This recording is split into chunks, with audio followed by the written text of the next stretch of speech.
ॐ अज्ञानतिमिरान्धस्य ज्ञानाञ्जनशलाकया चक्षुरुन्मिलितं येन तस्मै श्रीगुरुवे नमः। नमो विष्णुपादाय कृष्णप्रेष्ठाय भूतले श्रीमते Bhaktivedanta स्वामिनिति नामिने।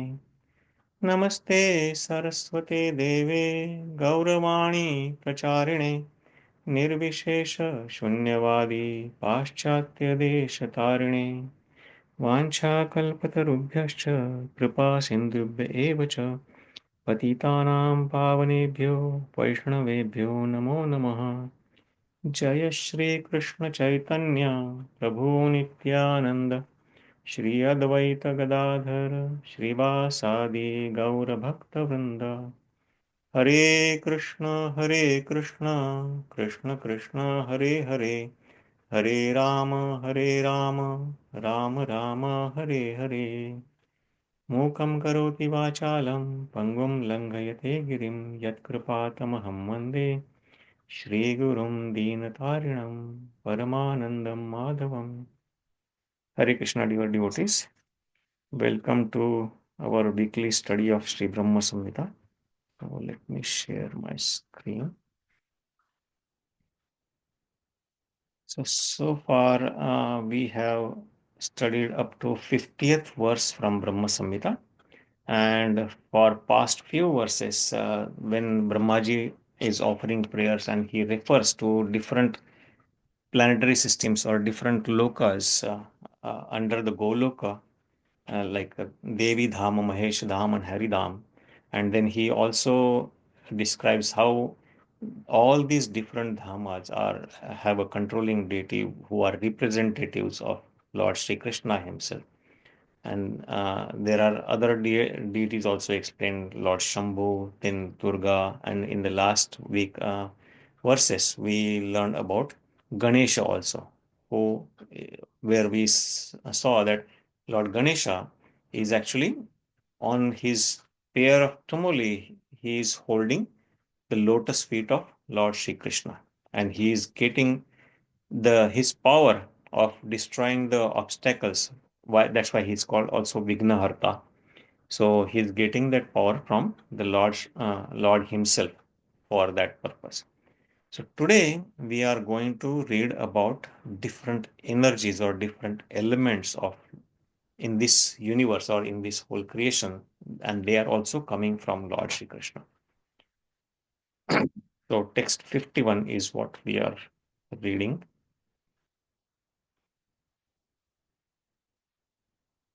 Agnir mahi gaganam ambu marud diśaś kālas tathātma-manasīti jagat-trayāṇi yasmād bhavanti vibhavanti viśanti yam ca govindam ādi-puruṣaṁ tamahaṁ bhajāmi. So what Brahmaji is praying here is the three worlds are composed of 9 elements, and those are fire, earth, ether, water, air, directions, time, soul, and mind. I adore that primeval Lord Govinda from whom they originate, in whom they exist, and into whom they enter at the time of universal catalysm or annihilation. When the universe is dissolved or gets annihilated, they all enter into the Lord Himself. And that we saw how from the bodily pores of Mahavishnu, all these egg shaped universes are coming. And they are all made up of the elements are given here. Agni, first, that is fire, mahi or earth, then gaganam or akash or ether, then ambu means water, marud means air, and then there are 10 directions, 10 different directions, all diśaś. So these six plus he says kala is also his energy, which is existing in this material world and which is basically changing everything, which is devouring everything continuously. In Bhagavad Gita, Krishna says that kalosmi kruta pravuddo. Then when Arjuna asks him, who are you? What is your mission? In the 11th chapter, he says that I am the time myself, and then I have come here to devour all these kings. And also he is mrityu sarva harascha aham. In the form of death, this time comes and he takes away everything from everyone eventually. So that is also mentioned here, that Kala is Krishna's energy. And tatha atma, the living entities, and manasi, mind. So now in this case, the mind is actually a representative of the whole subtle body, which is mind, intelligence, and false ego. And these all different 9 elements mentioned, that is what the whole 3 worlds in this universe are made up of. Jagat-trayāṇi. And yasmād, with use of these 3 elements, bhavanti, this whole creation happens, the material creation happens. Then vibhavanti, it stays and it is sustained. And at the time of dissolution, when there is time when Mahavishnu breathes in and he takes in all these universe, viśanti yamcha, all these universes again enter into his body. To that Govinda, whose incarnation is Mahavishnu, and he is the original Purush, ādi-puruṣaṁ, he is the original supreme enjoyer, Brahmaji is saying that tam ahaṁ bhajāmi, I offer my obeisances, I worship that Lord. So there is a small purport we'll read from by Srila Bhakti Siddhanta Saraswati Thakur. So where he says that there is nothing in the 3 world save the 5 elements. So everything in this material world, that is made up of what? The 5 elements, that is earth, water, fire, air, ether. Then 10 quarters or 10 directions, then time, then jiva or soul or the spiritual energy, which is also in this material world. All the living entities are nothing but spiritual energy. And then the mental principle allied with the subtle body. So this mind here is made up of the whole subtle body, which is actually consisting of mind, intelligence, and ego of the conditioned souls. So this whole uh, subtle body is used in this verse as mind, which is actually consisting of mind, intelligence, and false ego. Mana buddhi ahankar. And the elevationists who want to elevate in their material platform, or karmis, make their offering and sacrifice in the fire. So they use fire for sacrifice, performing sacrifices for different devatas or even for Lord Vishnu, so that because they have certain material desires. They are karmis, they want to enjoy this material world to the fullest, and that's why they engage in sacrificing in the fire. Conditioned souls know nothing beyond this perceptible world of 9 elements. So all the scientists or the yogis or the tathātma-manasīti and everybody, what they are seeking after, they don't know anything beyond this material creation, which is composed of these 9 elements described in this verse. The jiva is the self-same soul whose ecstatic delight the joyless liberationist jnanis aspire after. So first he describes about the karmis who wants to enjoy in this material world, but then now he's describing about the jnanis or yogis who want to get liberated from this material entanglement. They detach from these material elements and material enjoyment, but they aspire for the higher goal, that is liberation or merging into the Brahman. But that state is also mentioned here as joyless, because there is no joy or bliss. And that's why in the Srimad Bhagavatam, it is described that because they have not the so-called liberated souls who merge into the Brahman, but because they do not have developed loving service attitude or bhakti for lotus feet of Krishna, they again fall down in this material world. So, and both the principles are respectively depicted as Atma and Prakriti. So these both are described or generally categorized as spiritual energy and material energy, or atma and prakriti, in the Sankhya system. And that analytical study that we have in the beginning of Bhagavad Gita, Krishna explains about little bit about Sankhya Yoga. So that Sankhya Yoga or Sankhya study is nothing but the analytical study of all the material elements and the spiritual energy. In other words, all the principles that have been enunciated by all the speculative philosophers or the Tattvavadis are included in these 9 elements. So everything, all the Tattvavadis, philosophers, yogis, or speculatives, with whatever they want to study or they kind of understand or are trying to analyze and know, is everything included in these 9 elements. That's what in this verse, what Brahmaji is explained. And Sri Govinda or Krishna is the source of its appearance, that when the universe manifests or appears or is created from his bodily pores, he is the source. He also is the continuance. So he is the one in the form of Vishnu supports or sustains this universe. And in the end, he is also the cause of subsidence or dissolution or annihilation, when everything is sucked into his body again of all these principles. Now, sometimes we may feel that, okay, in different places we have seen the different number of elements, these material elements. Now, here Brahmaji is explaining about 9 elements. These are also explained in the Bhagavad Gita in the 7th chapter, that in the beginning, 7th chapter, Krishna says that there are 2 types of energies I have. What are those? First, he says that bhumirapo nalo vayu kham mano buddhirevacha ahankara ityam me bhinna prakritir ashtada. That my material energy, which is made up, which is my separated energy, which is made up of 8 different elements. And what are those? Again, he uses Bhumir, Apa, Anal, Vayu.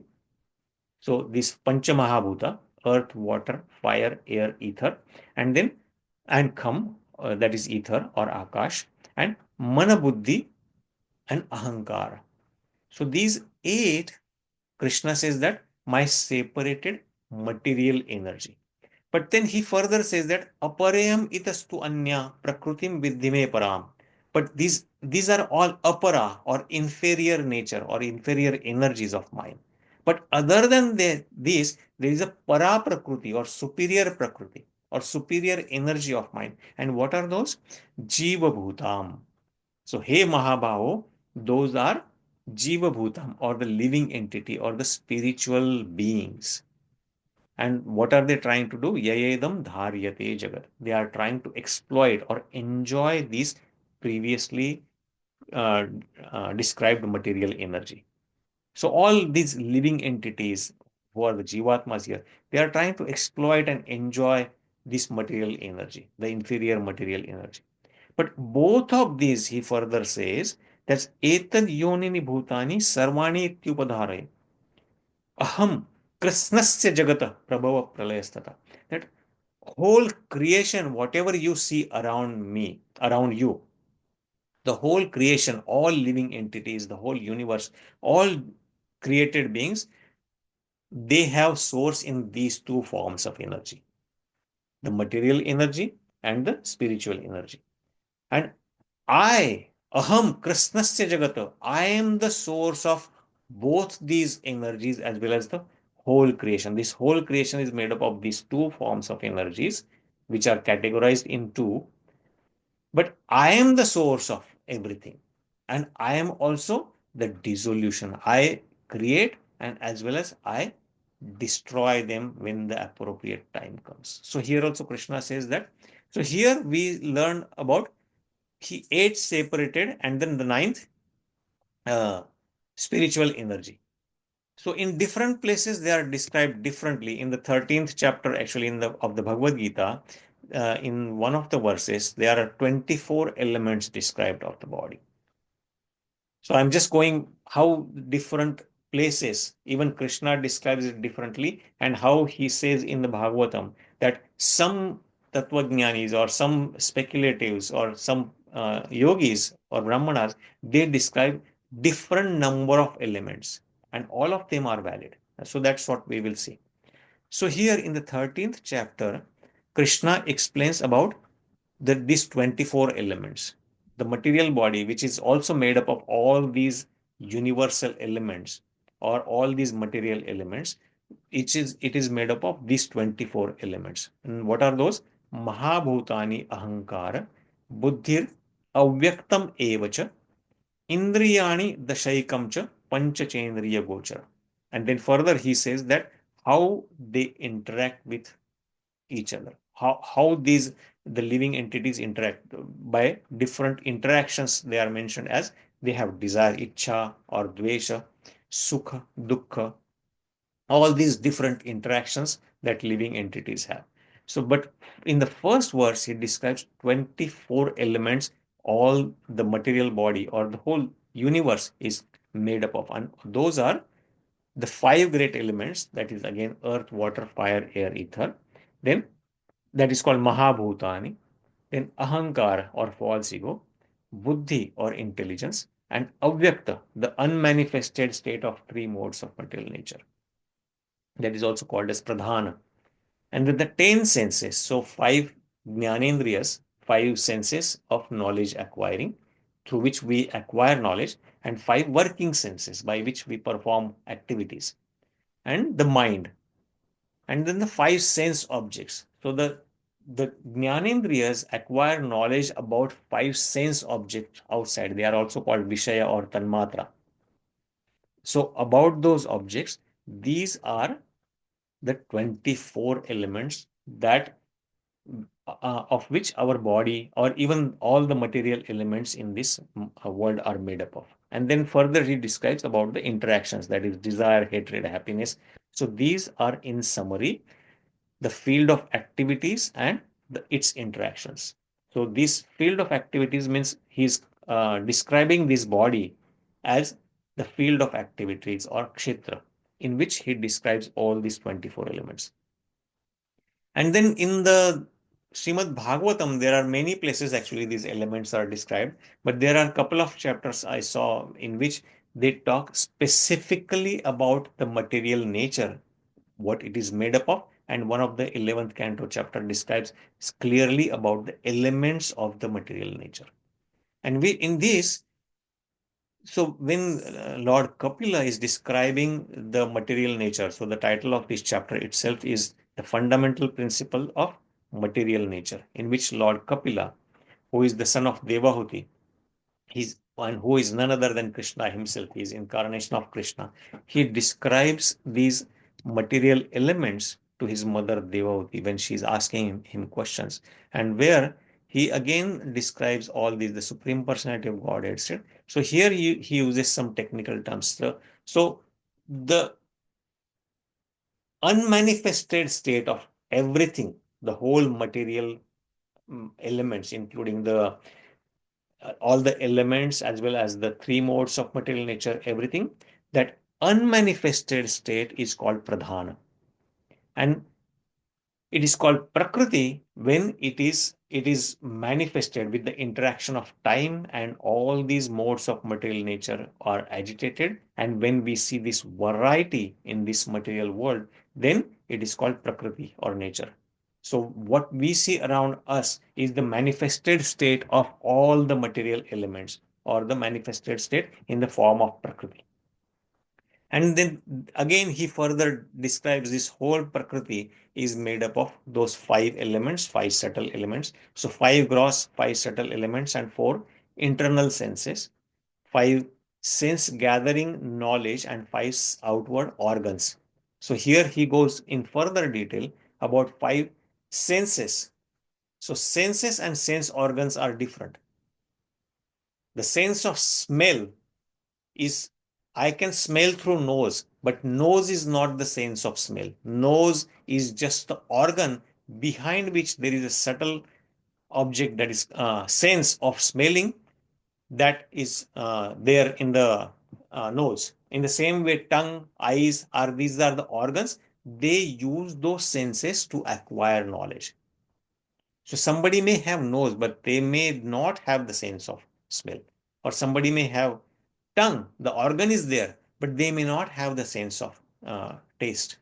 They may have lost the taste. So that sense and the organ are different, and they are separately described here.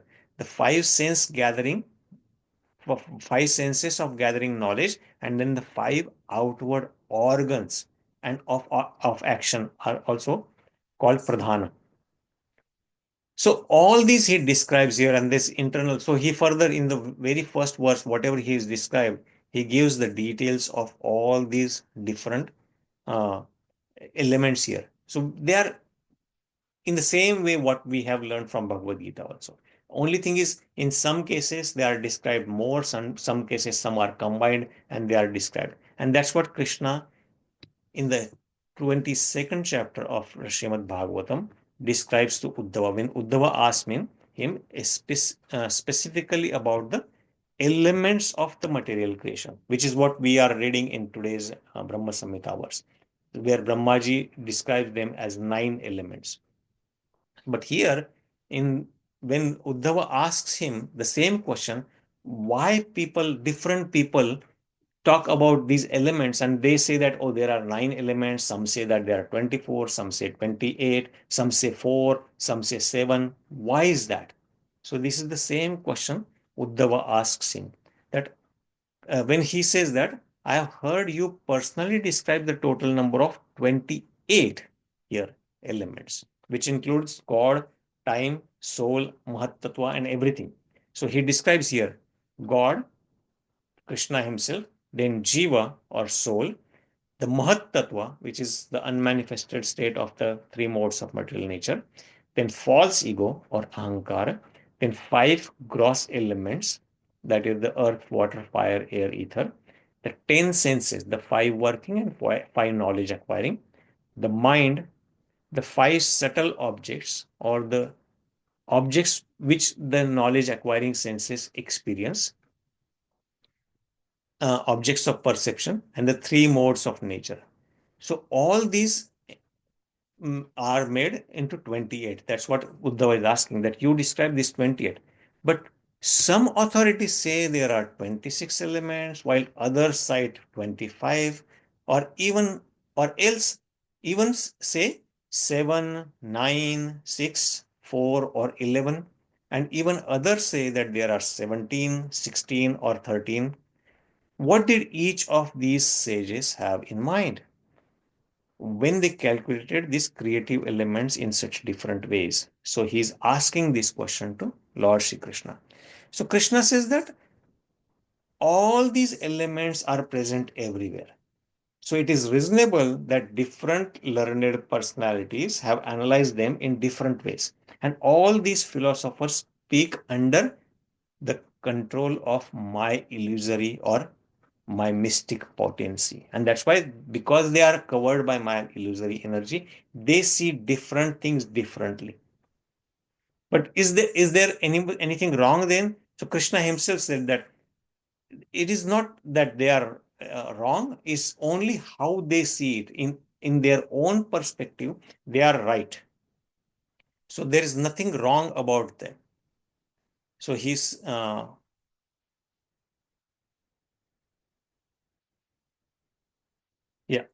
So, but the subtle and gross elements mutually enter into each other and then calculate number of basic material elements in different ways and according to their personal desire. So, because they also have their personal desire, they calculate it differently. And that's why when they say that these elements are different or the numbers are different, they are all right, but they calculate it differently. And that's why there are some they say it different in different ways. And here further actually we are. So here from 18th verse he says that the material elements headed by Mahat Tattva are transformed to receive their specific potencies. So where do they get energy from? From the glance of the Supreme Lord.